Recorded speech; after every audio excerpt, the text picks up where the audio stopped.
Haleluya, haleluya. Ubu ngewe tugiye kuganira n'ubundi Nizerimana François. Mukomeje gukurikirana kuri ya channel yanjye ya YouTube, wandikamo Nizerimana François ukambona. Ubu tugiye kuganira ku bw'urukundo, ku rukundo rw'Imana. Urukundo rw'Imana nirwo rukomeje kumfasha cyane.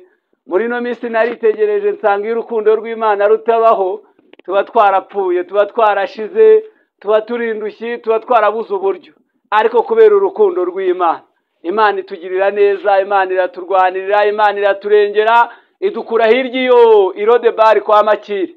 Ibyo rero ntago twabyibagirwa, ahubwo nibyo bituma mwebwe twese tubabwira ko tubayeho kubw'urukundo rw'Imana. Kandi urukundo rw'Imana nirwo rwatumye itanga umwana wayo w'ikinege, kugira ngo twebwe, kugira ngo tubeho, kugira ngo turuhuke imiruho n'imihati, tube turihuku nguku. N'aka gasura dufite n'ukubera urukundo rw'Imana. Uko tubayeho, uko tugenda n'urukundo rw'Imana. Ntabwo ari kure cyane rero, ndabibwiye, mugabwe munzi mu bihangano by'indirimbo n'iki. Ariko ubu tugiye kuvuga ijambo ry'Imana. Ijambo ry'Imana ndiko bibuze kubabwira ni ibyiza by'urukundo rw'Imana. Topic ni ibyiza by'urukundo rw'Imana. Ufite aho wandika wahandika mu rwego rwo kugira ngo utibagirwa, cyangwa se ukagenda utagacyuya ko ngako, cyangwa se nawe udukurikirana ku channel ya YouTube ukataza kugucaho. Kandi rwose ibyiza by'urukundo rw'Imana nawe bikuriho, kubuhumeka, kubugenda, kubutera, kubukora, kubuvuga, kuba ujya mu bwiherero ukavayo bikemera, n'ukubera urukundo rw'Imana. Mumfashe abakurikiranye iyi channel ya YouTube, noneho rero tuvuge ndetse n'abakurikiranyira ijambo ry'Imana abaturi kumwe hano, mumfashe dusome ubutumwa bwiza uko bwanditswe na Yohana. Noneho rero turi buze gusoma igice cya 3 umurongo wa 16. Mwihangane ndibuze kwisomera nta kibazo, ndabizi ko namwe muzi gusoma, ariko reka mbasomere ntacyo bitwaye. Kandi Bibiliya ni imwe, ni page 95 mu Isezerano Rishyashya. Haranditse ngo ubutumwa bwiza uko bwanditswe na Yohana 3:16.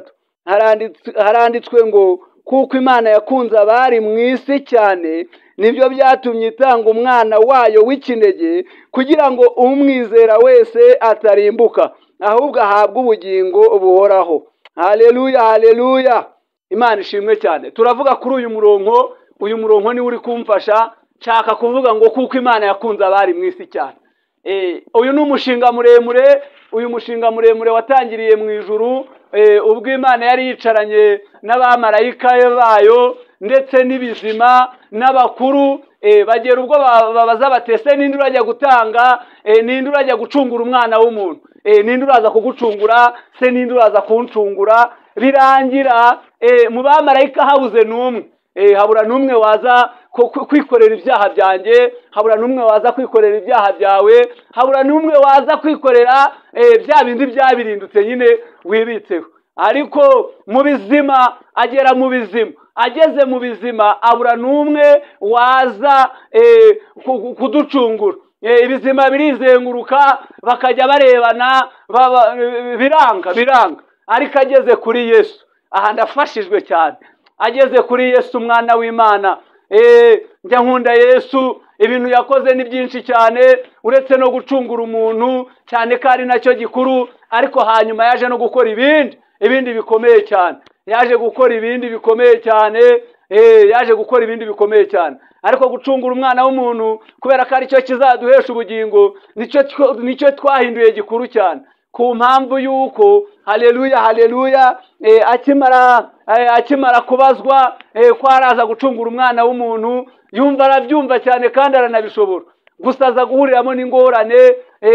Ahageze nyine asanga kuzingura uyu muzingo biragoye. Wari umuzingo nyine ukomeye w'ibyacu byose, w'amateka mabi gusa. Ariko Yesu arawuzingura, afata icyo gitabo, nuko nguko aremera cyose uko byari byanditse abyishyiraho. Haleluya. Ariko arangije ajya ku musaraba. Ubwo ndi gushaka kugera ku rukundo, kubw'urukundo rw'Imana.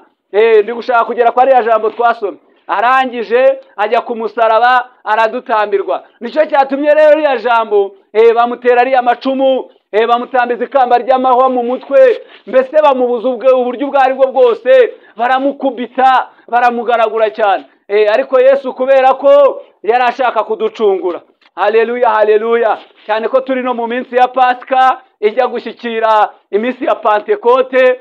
Bantu mukunda Imana ndetse mugakunda na Kristo, mugakunda na Mwuka Wera, iri jambo mumfashe turyumve cyane, muturyumve pe, turyumve.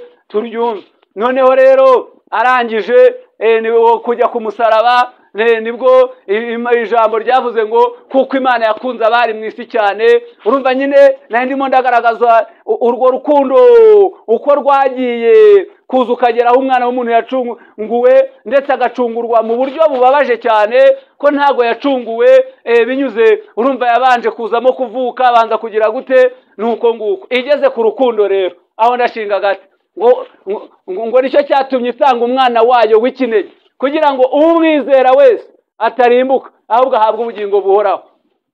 Urukundo ni akantu kanini ndabanza kuvugaho, ariko karekare cyane. Iyo umukobwa akundana n'umusore, baba bafitanye imirimo myiza cyane, imirimo umwe ntahemukira undi. Iyo bakundana umwe ntababeshya, iyo bakundana nta uryarya undi, iyo bakundana nta n'uwarya ku cyundi atariyeho. Haleluya. Cyane ko bijya binabaho kenshi cyane. Ariko Yesu we aradukunda, aremera ajya ku musaraba, aratubambirwa. Mu kutubambirwa noneho rero sasa, mu kutubambirwa, mu gukundana, mu kutubambirwa kubera urukundo rwe, aremera arabikora neza kandi bicamo. Nicyo cyatumye itanga umwana wayo w'ikinege, kugira ngo umwizera wese atarimbuka. Ni gute byagenze gute? Byanyuze mu nzira z'umusaraba. Byanyuze mu nzira z'umusaraba, binyura mu nzira zigoye cyane, binyura mu nzira ziruhije, binyura mu nzira zivunanye. Ariko turashimira Yesu wagiye ku musaraba i Golgotha akadutambirwa. Haleluya. Kandi namwe ndakeka mwe muri aha bibanejeje cyane, birabanejeje ko ntago twari kubona umuntu wari kujya ku musaraba. Nicyo gituma Yesu tumukunda, nicyo gituma tumuterera amasari, nicyo gituma tumucira umugara, nicyo gituma tumutambira. Iyo tubonye umwanya, burya n'ubwamene wabukora, burya n'ubufindo wabukora uri gutambira Yesu. Niyo bagufunga iminwa ngo wimuvuga, ujye umuvuga cyane, kubera ko aho yagukuye ni wowe uhazi. Ni ukuvuga ngo kontara yawe bwite uyiziranyeho na Yesu. Muhana kontara, Yesu ajya agira ukuntu ahamagara abantu. Muhana kontara ni wowe nawe mwayihanye, nta bagabo bari bahari. Haleluya haleluya. Iyo Yesu agiye kuzana umuntu, ntago abanza gutanga abagabo, umuntu amuzana ku giti cye kubera rwa rukundo rwe. Iyo ashatse kukugirira neza, abikora neza kubera rwa rukundo rwe, ntago abanza guhamagara. Urukundo rwa Yesu rero nicyo ngicyo cyatumye natwe twumva. Haleluya. Buriya iyo nibutse urukundo rwa Yesu, numva nujujwe, numva nkomeye, numva. Iyo ni kuvuga urukundo rwa Yesu, nkatekereza imirimo n'ibitangaza yavuze, yanakoze, yanaremye, kugeza ubwo ari ku musaraba yavuze ngo yemwe abarushye n'abaremerewe, yemwe abarushye n'abaremerewe, nimuze munsange ngirene ndabaruhura. Tekereza kugira ngo umuntu abe ari kubabara atekereza kuruhura, noneho aba ari kumusonga. Kandi nabo muri abo ngabo harimo abari bari kumusonga, nabo bari baremerewe, kandi nawe yari ari kubahamagara buri, nawe yari ari kubibabwira. Tekereza ubwo amaraso yabuvuye mu rubavu, yageze ubwo atonyanga mu jisho ry'umuntu wari impumyi, muri abo bari bari kumugirira nabi, kugira ngo rihita rikira neza. Bivuze ngo nawe yari arimo muri abo ngabo, ko uwo muntu yahise abihembukiramo. Yemwe abarushye n'abaremerewe, nimuze munsa. Rero mwa bantu b'Imana mwe, nimuze twegere Yesu. Haleluya haleluya. Tumwizere nk'umwami n'umukiza w'ubugingo bwacu. Tumwizere nk'umwami n'umukiza w'ubugingo bwacu. Niho tuzaruhukira, niho tuzabonera amahoro, niho tuzakomerera. Haleluya haleluya. Iyo uri mu rukundo rwa Yesu, nababwiye ngo iri jambo riri kuvuga ngo ibyiza by'urukundo rwa Yesu. Ibyiza by'urukundo rwa Yesu ni ibi, ni byinshi cyane. Ukoze outline, ntabwo wabirangiza. Nkuvuga ngo wavuga ABCDE ukarangiza to ETC, ukagera ku bintu byinshi cyane, ntabwo wabirangiza. Ariko Yesu nashimwe cyane. munzamurira Imana icyubahiro. Amina. Kubera ko Yesu iyo abyanga kujya ku musaraba, ubu tuba turi ahantu habi cyane. Ni twebwe tuba turushye, ni twe tuba turemerewe, ni twe tuba tugowe, ni twebwe ibibi byose biba biriho. Ariko kubera Imana ari umubyeyi, irabyemera nyine binyuza muri Kristo Yesu. Yemera kuvuka nk'abandi bana,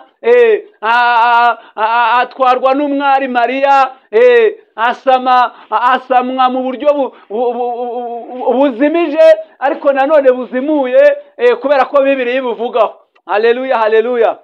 Bivuze ngo rero Imana ni umubyeyi, kandi natwe tugomba kuyubaha kubwo kudukorera imirimo n'ibitangaza bimeze bityo bitari gukorwa n'umwana w'umuntu. Na Yesu wemeye kujya ku musaraba i Golgota kubw'urukundo nyine twavuze, umuntu atarangiza, kubw'urukundo umuntu atagira. Nuko nguko umuririmbyi yararimbye aravuga ngo urukundo rw'Imana ni rurerure cyane, urw'Imana idukunda nta warurondora. Bivuze ngo urukundo rw'Imana ni rurerure, ni rurerure.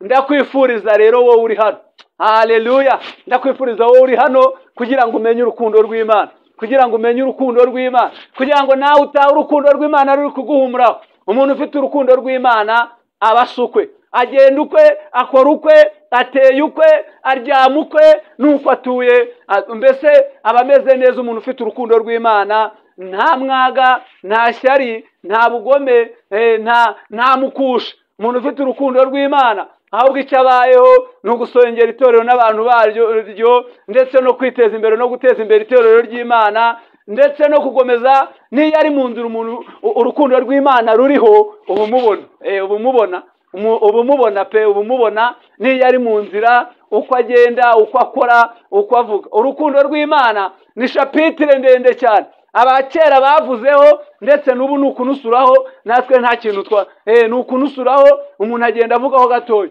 Uyu munsi rero twari turi kuganira urukundo rw'Imana. Abaririmbyi bararuririmba, abakristo bakarutamba, abandi bakagira bate, ariko urukundo rw'Imana ni umwihariko. Nirwo rwatumye tumera dutya. Ndabashimiye rero mwebwe muri hano twumvishije urukundo rw'Imana. Ndabashimiye mwebwe mukomeje, haleluya, haleluya, kwizihiza urukundo rw'Imana, mukomeje kugendana n'urukundo rw'Imana cyatumye itanga umwana wayo w'ikinege kugira ngo umwizere.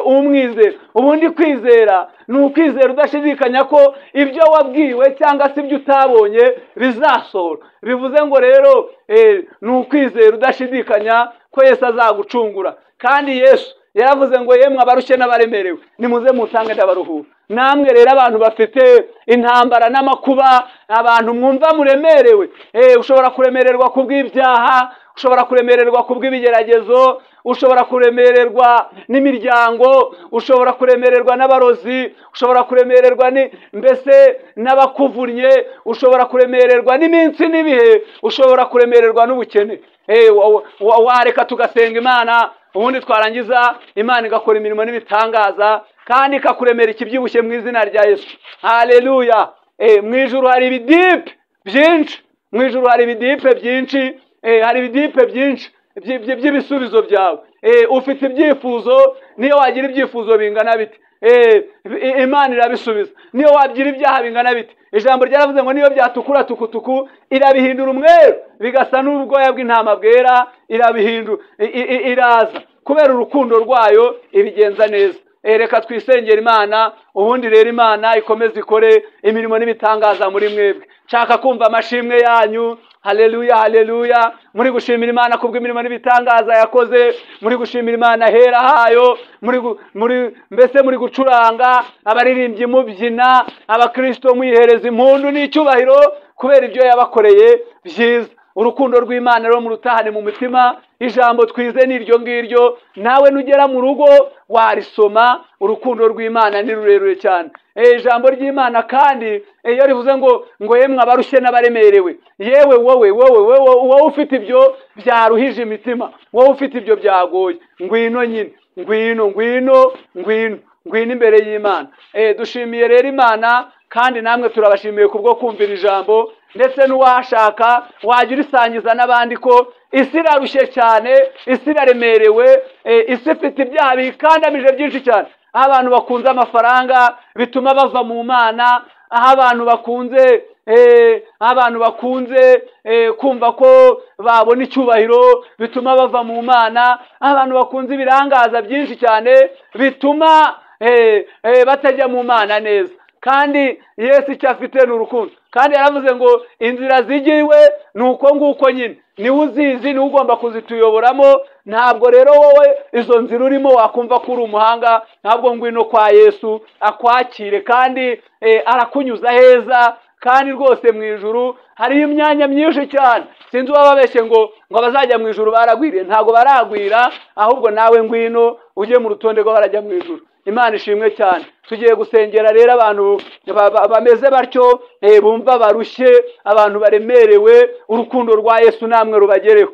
Uzi umuntu yageze mu rukundo rwa Yesu ararubyibuhira, ararugendera, arumerera neza, mbese aba yumva aryoshye. Imana ishimwe cyane. Reka dusenge Imana mu izina rya Yesu. Mana yera, turagushimiye cyane kandi turaguhimbaje kubw'ijambo ryiza uduhaye ry'uyu munsi. Ni ijambo ry'umunezero, ni ijambo ry'ibyishimo, ni ijambo ryo kugubwa neza. Ngo nicyo cyatumye utanga umwana wawe w'ikinege, kugira ngo umwizera wese atarimbuka, ahubwo ahabwe ubugingo buhoraho. Bivuze ngo natwe Mwami Imana, iyo utaduhaye Yesu ntabwo tuba turiho, ariko kubera waduhaye Yesu turiho. Urangije rero ushyiramo ijambo ryiza, arimo arababara cyane, aravuga ngo yemwe abarushye n'abaremerewe, arambura amaboko, ahuza ibyerekezo byose, amajyepfo n'amajyaruguru, ngo yemwe abarushye n'abaremerewe nimuze munsange ndabaruhura. Iryo jambo yararivuze. Niyo mpamvu dusengeye rero ubwoko bwose bwumvishije iri jambo, ari n'abazakomeza kuryumva paka, nabo uzajya ubarengera mu izina rya Yesu, kandi uzajya usubiza ibyifuzo byabo kubera urukundo rwawe. Nawe ukomeze ubereke urukundo rwawe, ubiyereke kugira ngo bakomeze babushishire. Ndagushimiye rero, ngaho ukomeze urebe niba ari abarwayi ubakize, abarushye abaremerewe ubaruhure, abafite Mwami Imana, abashaka imbabazi cyane ko ari nazo za mbere zikenewe, nabo uzibahe. Ijambo ryavuze ngo niyo byaba bitukura tukungura bihindura umweru bigasa na sheregi. Turasenze kugira ngo nabo ubagirire neza, ubaruhure mu izina rya Yesu. Ngaho ukomeza wite ku bantu bose, wite ku bihugu byose, ukomeze utanga umutekano, ukomeze wite no kuri aba ngaba turi kumwe hano. Uri ukuganza unesha utegeke byose, ni mu izina rya Yesu. Amen.